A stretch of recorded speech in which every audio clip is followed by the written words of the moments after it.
Hola, gente amiga del 12. Con el analista Claudio Fantini hablamos del viaje del Papa a Irak. Un viaje, Claudio, que intentaron hacer antes otros papas, ¿no? Juan Pablo II, Benedicto también. En su momento suspendieron ese proyecto con el argumento de la dificultad que entrañaba el viaje desde un punto de vista de la seguridad. Ahora lo hace Francisco con el dato agregado de que lo hace en plena pandemia.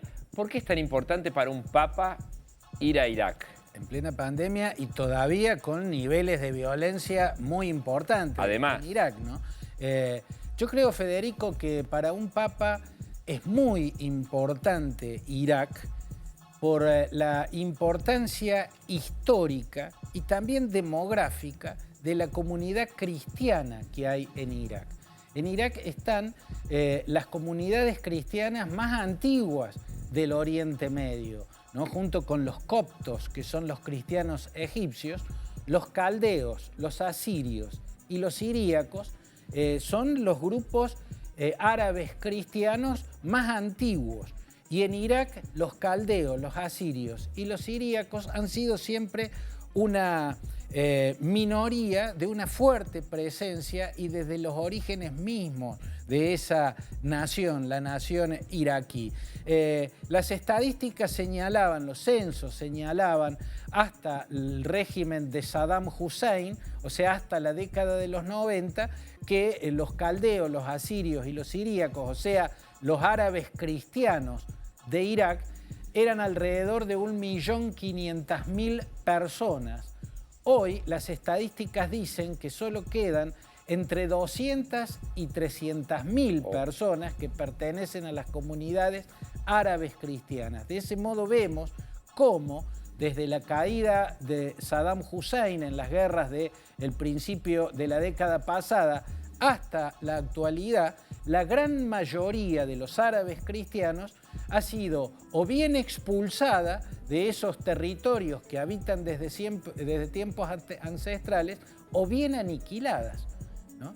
O sea, el grueso de los caldeos, asirios y siríacos han sido expulsados de sus tierras o han sido aniquilados en sus tierras. Bueno, se redujo a una quinta parte o incluso menos la población cristiana. O incluso menos. Por eso, para un jefe de una iglesia católica tenía una particular importancia, tiene una particular importancia llegar a un punto del planeta donde la comunidad cristiana es tan minoritaria y ha sido tan martirizada, sobre todo en estas últimas 2 décadas de violencia permanente. Claudio, ¿y quién martirizó a las comunidades cristianas? ¿Por qué, además, han sido blanco de tantos ataques?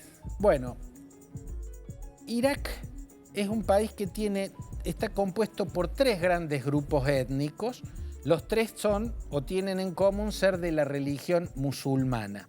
Los chiitas, que habitan sobre todo el sur de Irak, los musulmanes sunitas, que habitan sobre todo el centro del país, con la ciudad más importante, que es la capital del país, Bagdad, y los kurdos, que habitan el norte. Los kurdos son de religión musulmana y sunita, como los árabes musulmanes chiitas y los árabes musulmanes sunitas de ese mismo país, pero los kurdos no son de raza árabe, son otra raza, una raza turcomana. Si vos le preguntás a Turquía de qué raza son los kurdos, te va a decir son turcos, son los turcos de la montaña, como le dicen ellos. Los kurdos se sienten una nación aparte de la turca, pero árabes no son una nación turcomana en todo caso. Bueno, además de esos 3 grandes grupos musulmanes, los chiitas, que son la mayoría total, los sunitas, que son la minoría en la comunidad árabe musulmana, y los kurdos, que son mayoría en el norte, la región que incluso se llama el Kurdistán iraquí. Además están esas minorías cristianas, los caldeos, los asirios y los siríacos. El régimen de Saddam Hussein, igual que el de su primo, su antecesor, al que él derrocó para quitarle el poder en 1979, era un régimen sunita, ¿no? Se apoyaba en la comunidad sunita. Que no es mayoritaria. Es minoritaria, no es tan minoritaria como las comunidades cristianas, pero es minoría frente a los chiitas. Y si vemos los chiitas y los kurdos juntos, claramente es muy una minoría. Entonces, para poder regir e imperar en la región de Irak, donde son mayoría los sunitas, que es solamente el centro, y donde no hay yacimientos petrolíferos, los yacimientos están en el sur de los chiitas y en el norte de los kurdos, el régimen sunita, como minoritario que era, por la fuerza sometía a los chiitas del sur y a los kurdos del norte. Como era un régimen apoyado en una minoría, era solidario con las otras minorías. Los caldeos, los asirios y los siríacos, como minorías que son, por ser cristianos, apoyaban un régimen que pertenece a otra minoría. Lo mismo pasa en Siria, ¿no? Los cristianos en Siria apoyan al régimen alawita de la familia al-Assad. Al principio su padre, Hafez al-Assad, hoy su hijo, Bashar al-Assad, porque es el régimen de una minoría, la minoría alawita. Entonces las minorías se juntan y se protegen entre sí. De hecho, una de las figuras más visibles del régimen de Saddam Hussein era su viceprimer ministro y canciller, ministro de Relaciones Exteriores, que era Tariq Aziz. ¿Era cristiano? Era cristiano, era un árabe cristiano. Por eso, cuando cae el régimen de Saddam Hussein, tanto las milicias chiitas como las milicias kurdas, pero sobre todo como el sunismo anti-Saddam Hussein que irrumpió con ISIS, se ensañaron con los cristianos. Al principio fueron las milicias chiitas y las milicias kurdas. ¿Por qué? Y porque los tomaron como cómplices del régimen sunita que encabezó el dictador sanguinario Saddam Hussein. Pero luego aparece ISIS, el Estado Islámico, el llamado Estado Islámico, que nació en Irak precisamente, que era un sunismo ultra radical, que ya no tenía como razón el hecho de haber apoyado a Saddam Hussein, sino el hecho de ser cristianos, ¿no? Consideran que no puede haber cristianos en tierra árabe y por eso se ensañaron con los caldeos, con los asirios y con los siríacos, haciendo que entre deportaciones masivas y ataques, atentados, y masacres pasaran de 1.500.000 a solo 300.000 habitantes. Bueno, ¿y qué ciudades va a visitar el Papa? ¿A dónde viaja? Yo creo que los puntos más importantes por historia, por significación, está la ciudad de Mosul, al norte de Bagdad, la antigua Nínive era, ¿no? Capital de Asiria, ¿no? De uno de los imperios más antiguos, de mayor historia. Pensemos que estamos en una tierra donde incluso nació la escritura cuneiforme, nace en esa tierra. El origen de todo. Cuna de las civilizaciones. Cuna de civilizaciones. Ahí en Mosul, junto al río Tigris, al norte de Irak, habitaba una de las comunidades asirias más grandes. O sea, era una de las ciudades donde más árabes cristianos habían. Y esa comunidad fue exterminada o deportada en masa. Incluso se vivieron escenas que resucitaron las más tristes escenas del Holocausto, de la Shoah, cuando los nazis entraban a aldeas polacas donde habían muchos habitantes judíos y los propios polacos no judíos, católicos en este caso, les señalaban a los nazis cuáles eran las casas de los judíos donde debían ir y sacar a las familias y echarlas o masacrarlas.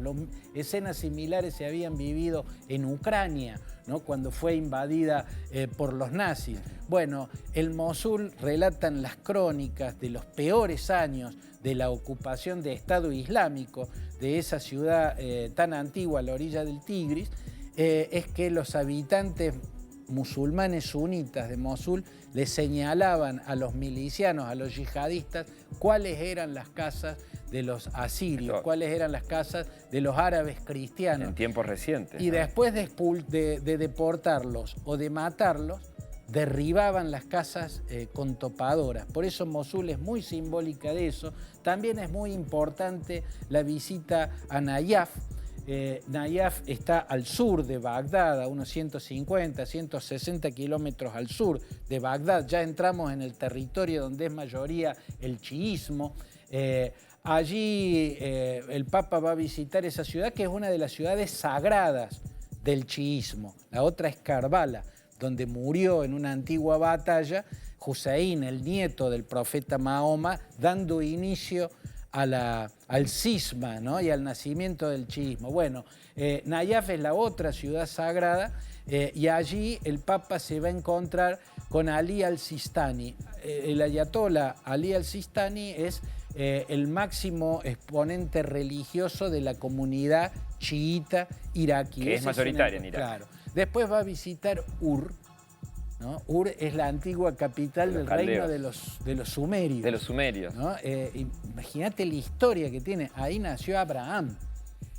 ¿No? Abraham es el padre de las tres patriarca. Religiones. Claro, patriarca fundacional del judaísmo y por ende de todo lo que de se los derivó desprendidos. Claro, el cristianismo y el islamismo, ¿no? El patriarca Abraham era de la ciudad de Ur, ahí va a llegar el Papa y también va a visitar Irbil o Erbil, la capital del Kurdistán iraquí, o sea, en el norte.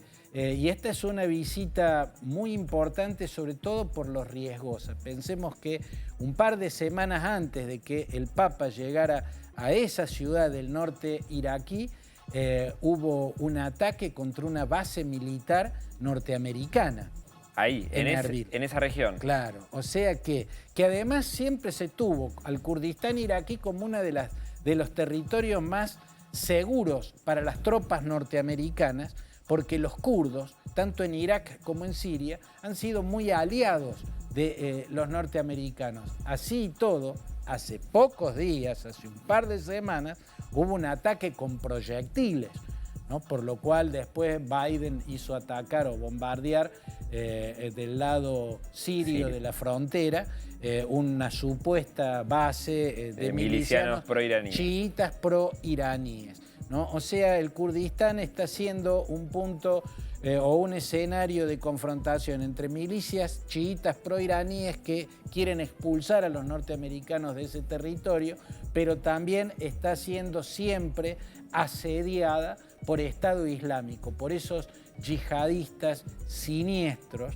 ¿no? Que se han ensañado con la población como ninguna otra milicia, y son todas muy brutales, lo habían hecho. Yo creo que estos son los puntos más importantes. En el caso de Irbil, Irbil, sí. Ha habido acciones bélicas recientes. Recientes, la que contábamos, por ejemplo, el ataque. Y esto es lo que hace que muchos diarios en el mundo estén diciendo que la visita del Papa a Irak es su viaje más peligroso.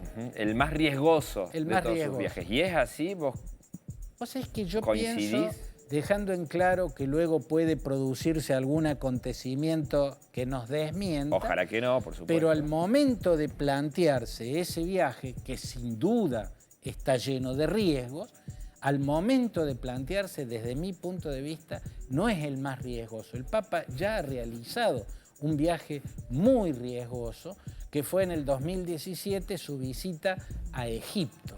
Egipto gobernada con mano de hierro por al-Sisi, el mariscal al-Sisi, casi un dictador que no impera sobre una democracia, sino sobre un régimen muy fuerte, pero en ese momento todavía estaba siendo asolada la minoría cristiana, que son los coptos, uno de los pueblos cristianos más antiguos del mundo, estaba siendo asolada por ISIS, ¿no? ISIS venía, mira, días antes de que el Papa llegara a El Cairo, se había producido una de las tantas masacres que en todos esos años, en toda esta década pasada, se produjeron en Egipto contra los coptos, ¿no? Y esto había generado una tensión entre la Iglesia Católica y la máxima autoridad del mundo islámico suní, que es Ahmed Al-Tayeb, el gran muftí de la Universidad de Al-Azhar,